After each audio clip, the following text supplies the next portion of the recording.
Do you want to find out how best to use model answers? Then stick with me.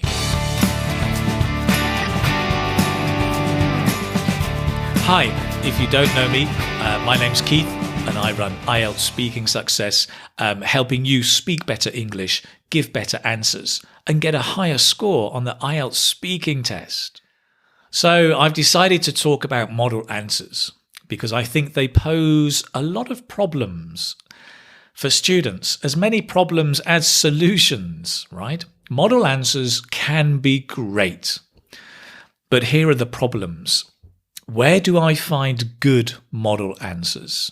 How do I know they're good? Does this model answer have enough Band 9 words and vocabulary? There are so many. How do I learn all of these by heart? And if I don't learn them by heart, what do I do?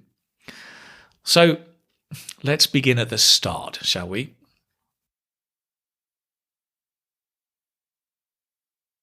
So first of all, let's talk about good model answers. So I think you need to find a handful of good websites where you know the English is correct, where the people running the site have experience of IELTS. Maybe they've been an examiner or a trainer, and they give good quality model answers. So I'm going to show you here 4 or 5 that I think are good. There may be others, but just stick with 3 or 4 that you think are the good ones. So here on this website, we have Liz and IELTS Liz. Liz has been around for a long time. It's probably a website you're familiar with, but she has here some nice, a full speaking test with model answers.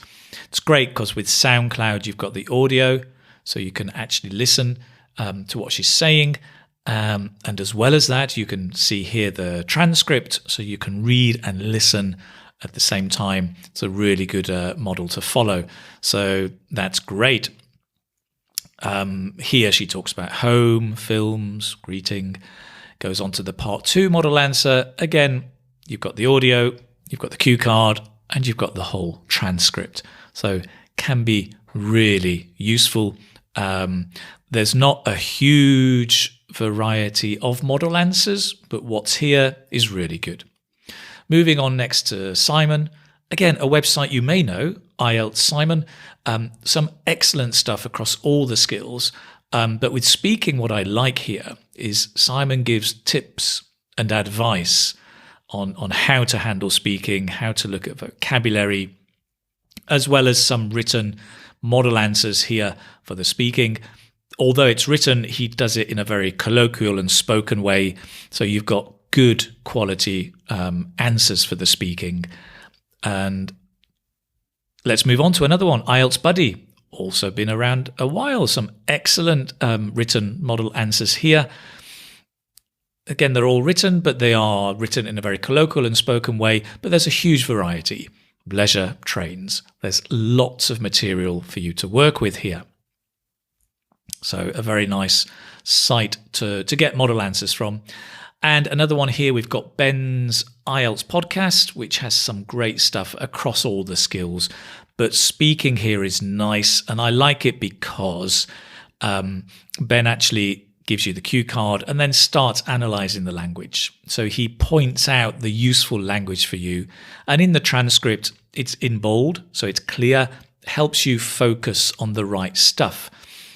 And he does that with all of the cue cards here for part 2, useful phrases, and the transcript. So lots of stuff that helps you focus on the right area. And we've got IELTS Speaking Success, which has some sample answers here about a book, water sport, a statue, tell the truth. So all of these here are part 2 answers. This is quite a newbie. Oh, hello, it's me. It's Keith O'Hare. So quite new, but some good stuff here, I think. On part 2, you've got the cue card. You have some ideas you may want to talk about, some advice on how to use this. You've got the sample answer, which is recorded. So you've got the audio. And along with that, you've got the script. So similarly here, I also highlight the language you may want to focus on, which is useful to learn. So you can listen and watch if you want. You can download the tape script as well. Sometimes there are YouTube cartoon or videos, so you can watch somebody, me, perform the part 2 model answer as well. So you have visual as well as audio as well as written. So a nice selection of model answers there you can also be working with. Okay, now let's talk about the elephant in the room. The elephant in the room. That's the thing that nobody really wants to talk about. It's Band 9 vocabulary. So here's the problem, right? Everybody talks about Band 9 vocabulary, but it doesn't exist. There is no such thing as Band 9 vocabulary. Okay, a Band 9 speaker will use and, but, because, all of the same words that a Band 1 or a Band 2 speaker will use. Now, it's true, for a Band 7 and above, you need to use less common idiomatic vocabulary and less common vocabulary. So yes, a Band 8, 7, 8 and 9 needs to use the less frequent, maybe unusual vocabulary. That's true. But it's wrong to say that a word like exacerbate is a Band 9 vocabulary. Okay? It's not, well, I don't know what I'm trying to say. It's kind of wrong to say exacerbate, for example, or pollution is a Band 9 vocabulary. The idea of Band 9 vocabulary doesn't exist, and it's really better for you to stop looking for it. Okay? Because the biggest problem is if you take these fancy, complicated words and you can't use them correctly, and you do that again and again and again, you just make it very clear to the examiner that you're a Band 5 or a lower level. So stop chasing the fancy words. Instead, look to slowly build up your vocabulary, collocation, how the words go together, how to use them correctly within a grammatical structure, and how to understand the nuance or the connotation when that word is used. Focus on that with the words that you come across as you study, and build and build and build. That's the way to build better English and to get a higher score in IELTS speaking. Okay, let me show you a very simple example. We have a Band 5 student who comes across some words that they like environment, pollution, exacerbation, location, smoke. And so they take these nice, fancy words that somebody has told them are Band 9 words, and they use them in a sentence. And this is what they say. The environment pollution is exacerbating in my location, mainly due to too many car smoke. Now, unfortunately, those fancy Band 9 words have produced language that is probably a Band 5. And let's break this down. Let's have a look why. Okay, so first of all, the environment pollution. Well, that's not a good collocation. We may say air pollution, noise pollution, traffic pollution, but not environment pollution. You can say environmental pollution. And if the student had learned the word family, environment, environmental, the adjective, then yes, that can be used, but not the environment pollution. Is exacerbating. Well, that's a really nice fancy word, but here in a spoken test, it may not be the best choice. You could just say it's terrible or overwhelming or too much. Location is a nice word, but we don't normally say in my location. You say the place where I live. And then he says, or she says, mainly due to too many car smoke. Well, first of all, smoke is non-countable, so it would be too much car smoke. So knowing the grammar. But car smoke is not the collocation. We talk about car fumes, not car smoke. And then car fumes is countable, so it would be too many car fumes. So a much better answer actually would be the air pollution is terrible where I live, mainly due to too many car fumes. Now that is a better answer. You can't say it's a Band 9 answer because there's no such thing as a Band 9 answer. There's a Band 9 performance across the whole test, and all of the little building blocks help. And this could be a building block in a Band 9 answer, or a Band 8, or a Band 7. It's part of the building blocks. Now, also, I notice a lot of model students find model answers that are written on the internet.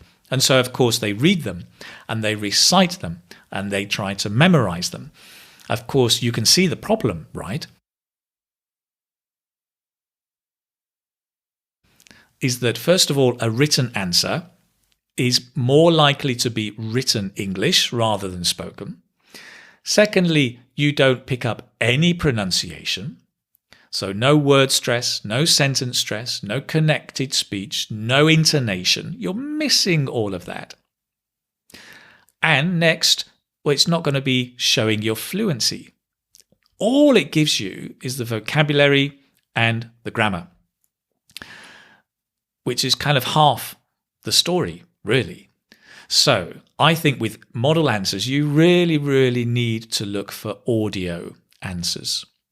Yes, you can have the written transcript and use both. So you can listen and read, so you can see the words, but you can also hear the intonation and develop your fluency as well. So it's really important, I think, if possible, to use the audio when you're listening, analysing, noticing and practicing. Notice I said noticing. And I'm going to come back to noticing in a few moments because it's the key to speaking better English. Okay, another problem students sometimes ask me is there are so many topics, so many answers. How do I memorize them all? Don't memorize them all. Don't memorize answers. Don't even memorize sentences. It's not helping you. Really, it's not going to help you because the examiner will notice it, and memorized reciting is a sign of a low-level speaker. And so your score will come down because the examiner will know. They will interrupt you.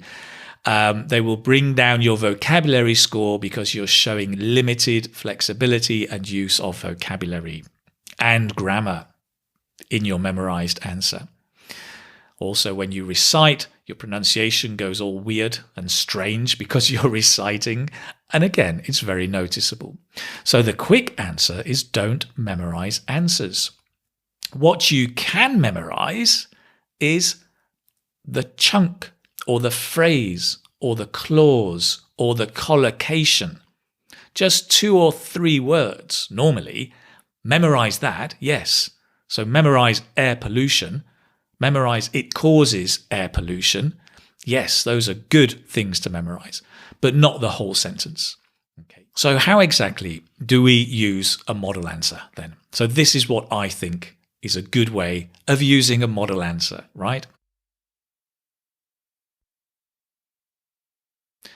So first of all, you find a good model answer with an audio, and then you learn to pick out the useful things for you that you can learn, practice, and build better sentences with.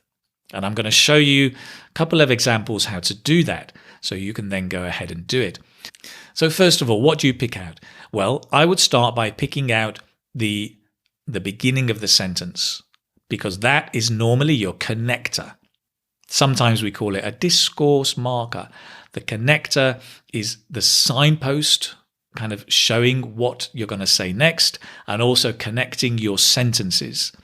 Things like first of all, or I really think that. The start of the sentence, notice how that is done. So notice the connectors, notice the collocations, so the words that go together. Notice phrasal verbs, so the verbs with a preposition that normally sometimes are idiomatic, not always. So, put off the meeting. It's kind of idiomatic to delay the meeting. So notice phrasal verbs, they're useful. Okay, and notice the grammatical use, so the grammar that surrounds the vocabulary. Let me do this with you on a very simple question and answer. So here's a question. Do you like wearing jeans? It's one of my favourite questions. Do you like wearing jeans, and why? So do you like wearing jeans? So here is a possible answer, a model answer. For sure, I wear jeans an awful lot because they are just so comfy and practical. That said, I don't wear them in the summer so much because it's usually too hot. I think they're more suitable for the cooler seasons. So, how did I begin? So, notice, I say notice. The key to building and improving your English is to notice language.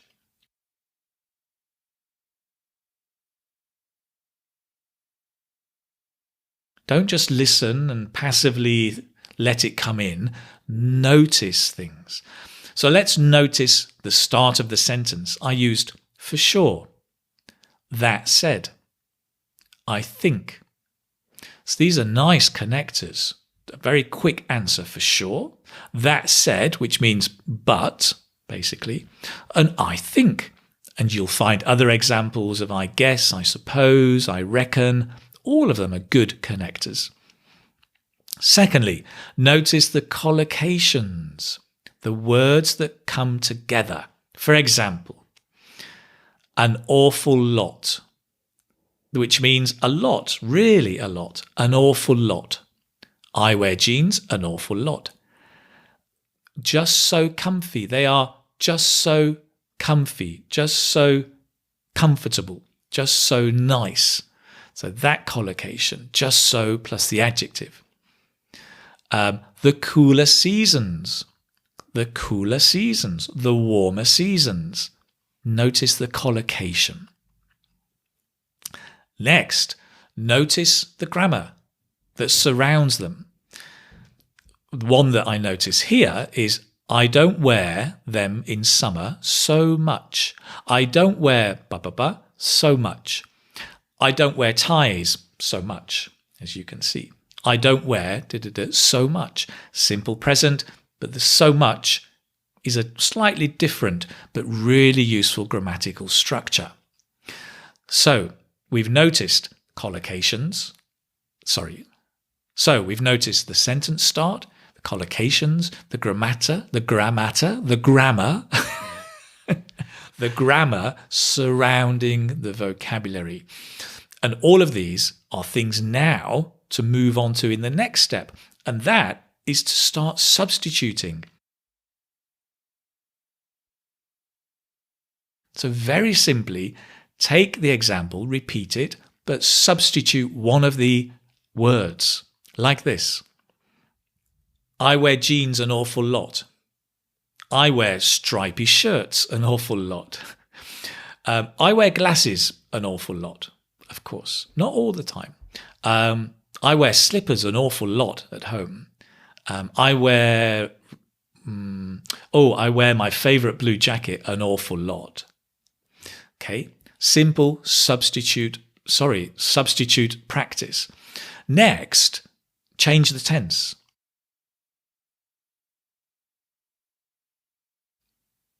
Okay, change the tense. I don't wear, that's not changing the tense, sorry, but negating. I don't wear ties an awful lot. I don't wear shirts an awful lot. I used to wear shirts years ago. I used to wear ties when I worked in an office. I wore ties an awful lot before. I wore hats. No, I wore a hat and a scarf an awful lot in the summer, in the winter, when I was living in Manchester. Okay, so I'm just changing the tense. So we're practicing an awful lot, but actually, I'm struggling today, aren't I? Actually, we're secretly practicing the grammar. 2 birds with 1 stone.